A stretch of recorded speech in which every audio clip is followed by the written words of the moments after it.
Welcome. Aujourd'hui, petite vidéo sur Voice en milieu distractif. Donc, c'est une troisième séance avec la propriétaire dans un environnement que le chien ne connaît pas. On va voir comment gérer les petites émotions, les petites envies, les petites peurs. Allez, c'est parti.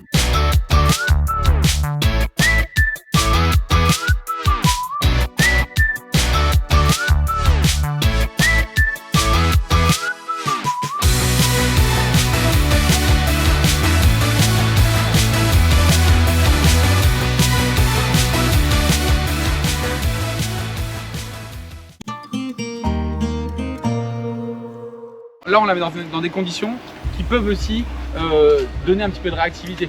Donc en fait, gérer l'environnement, c'est aussi un truc que tu dois faire en fait dans ton quotidien, c'est-à-dire prendre de la distance, diminuer la durée de la pression et de l'intensité. Elle a un petit peu peur et d'appréhension sur le fait que ça arrive en face d'elle. C'est pas assez grave à son âge, pas d'accord. Mettre de la neutralité, mettre du positif dans la situation, ça va fonctionner. Ce qu'il faudrait pas faire, c'est lui dire non, toi systématiquement, et mettre du cadre en fait à chaque fois. Parce que sinon tu vas confirmer que dans cette situation-là, ça peut être une situation stressante. D'accord. Moi, ce que je ferais au départ, c'est que je prendrais un petit peu de distance, je travaillerai à distance. Et après, quand je me retrouve dans des situations un petit peu trop intenses, où c'est un peu de ma faute parce que je me suis loupé, mais en même temps, il faut aussi qu'elle vive la vie et on ne pourra pas tout tout le temps, d'accord. Et ben en fait, là, je vais contrôler. Là, le fait que tu es sur le harnais au-dessus, pour moi, on est dans une situation où on va tolérer beaucoup plus de choses que si tu étais au collier. Si tu étais au collier, tolérer moins le fait qu'elle craque sur le harnais. Là, pour travailler ta marche en laisse, ça va être une galère. D'accord. On va se mettre un peu sur le côté, je vais t'expliquer. Tu dois utiliser un type d'outil pour ta marche en laisse. Souvent, on va utiliser la laisse courte et le collier pour dire avec cet équipement-là, je fais de la marche en laisse. Le problème, c'est que quand tu vas mettre cet équipement-là, tu vas devoir faire la marche en laisse. C'est-à-dire que tu ne pourras pas tolérer qu'elle te traque, qu'elle part dans tous les sens, etc. D'accord. Ce que je veux, c'est que quand elle sente qu'elle est attachée au collier, que tout de suite, elle s'autocontrôle et elle se gère en fait un minimum. On va remettre l'attache au collier du coup. Son collier est bien serré? Oui. Donc là, je vais te faire voir. Donc là, maintenant, elle est sur le collier. Du coup, ce que je vais faire, c'est que dès qu'elle va me tracter dans une direction, je vais systématiquement aller à l'opposé. D'accord. Ce qui fait qu'elle va comprendre que quand elle est au collier, elle ne peut pas forcer autour de moi. D'accord. Donc du coup, ce que j'ai pas le droit de faire, c'est qu'elle va dans une direction, c'est de la suivre. Donc là, par exemple, elle va aller vers le chien, je vais l'amener à l'opposé. Donc naturellement, elle va comprendre que quand elle est au collier, que si elle force dans une direction, elle se retrouve à l'opposé de là où elle voulait aller. D'accord. Et là, c'est à moi d'être cohérent. Ce que j'aimerais, c'est que plus tard, dans 6 mois, tu arrives au marché et que tu te dises, paf, je mets au collier, et là, ton chien, il s'autogère direct, d'accord. Parce qu'il se dit, quand je suis au collier, là, par contre, il faut que je fasse gaffe, d'accord. Et encore une fois, ça ne va pas durer longtemps. Ce qu'il faut, c'est mettre un maximum de neutralité. C'est-à-dire que, oui, ça bouge, oui, il y a du mouvement, mais en aucun cas, ça te concerne et ça ne va rien t'amener d'aller dessus, ça va même t'emmener à l'inverse. Donc là, c'est quand on est en statique. Donc, tu vois, depuis tout à l'heure, déjà en statique, je peux déjà faire un petit boulot. Je vais faire ce qu'on appelle l'exercice de l'étoile, c'est que sur une petite surface, je vais toujours faire l'inverse de ce qu'elle veut, d'accord, jusqu'à temps que j'ai le regard sur elle. Plutôt qu'elle a le regard sur moi. Et bon, voilà, elle est complètement attirée par, voilà, j'ai un tout petit regard de rien du tout, je peux même pas le récompenser, voilà, c'est bien. Et à l'inverse, bien évidemment, dès qu'elle va se focaliser sur moi, je vais commencer à récompenser, d'accord. Donc là, il y a un petit délai entre ma récompense et mon mot, mais c'est pas grave parce que j'ai lancé le c'est bien. Et tout de suite, elle comprend que c'est bien, ça veut dire action positive parce que ça va être travailler à la maison, d'accord. Et je vais recommencer. C'est bien. Donc là, tout de suite, elle relève la tête. Voilà, c'est bien, bravo. Et là, je vais commencer à avoir ma marche en laisse, d'accord, parce que là, elle va commencer à me suivre. Ah, loupé. C'est normal que quand je récompense, qu'elle reloupe un peu. C'est bien. C'est bien, bravo. Voilà, et là elle va commencer à focus sur moi et moins focus sur l'extérieur, d'accord. C'est bien. C'est bien, bravo.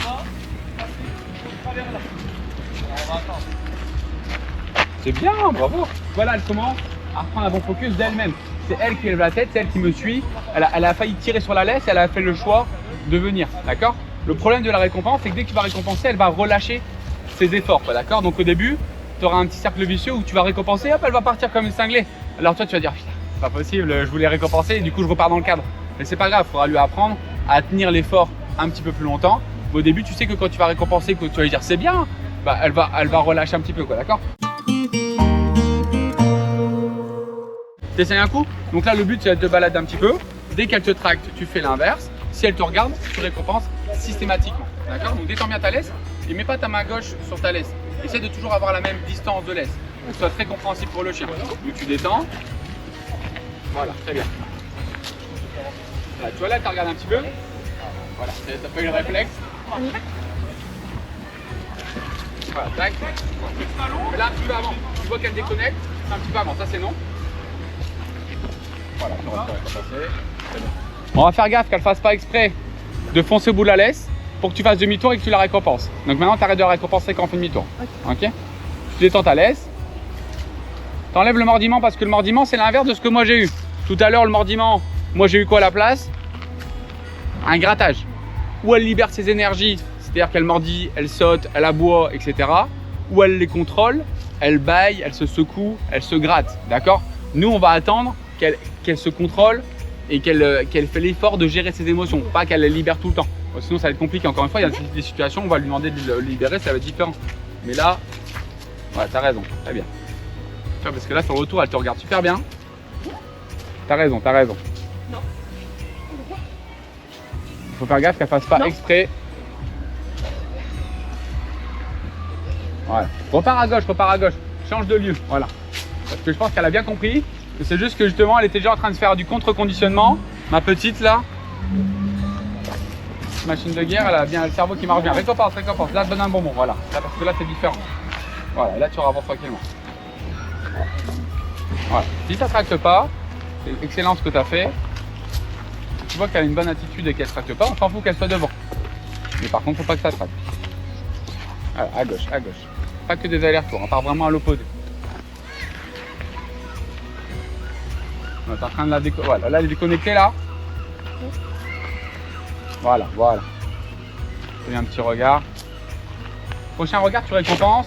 Et après, on change, on remet la laisse au-dessus. Parce que là, on est en train de la déconnecter. Elle est en train de déconnecter un petit peu là. Voilà, super ça. Tu remets la laisse au-dessus. Tu vois, la session comme ça, au début, sur un show, tu pourras pas le faire super longtemps, quoi, d'accord? Surtout qu'on est un petit peu en milieu distractif, quoi, d'accord? Encore une fois, nous, on va abuser un petit peu parce qu'on cherche des chiens qui ont une belle autonomie en fait assez rapidement, c'est normal. Mais toi, il faut que tu avances tranquillement dans le temps et que tu triches, il y a besoin de tricher, quoi, d'accord? Donc là, on repasse en marche au-dessus.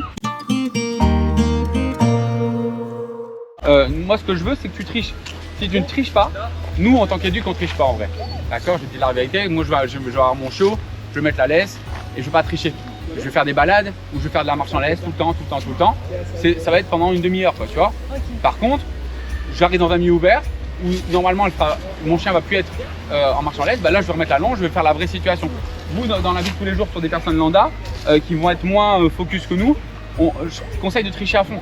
Quand tu n'as pas le temps, pas envie, pas l'énergie, que tu es dans une mauvaise journée, faut tricher en fait un petit peu et c'est pas grave. J'espère que vous avez apprécié ce petit moment. On va vous proposer plein de nouvelles vidéos sur tout le contenu, sur tout ce qu'il faut savoir sur le monde canin et sur l'éducation canine. On vous invite à nous suivre et à liker, à s'abonner pour nous suivre et à être informé des nouveautés. Allez, à bientôt, salut!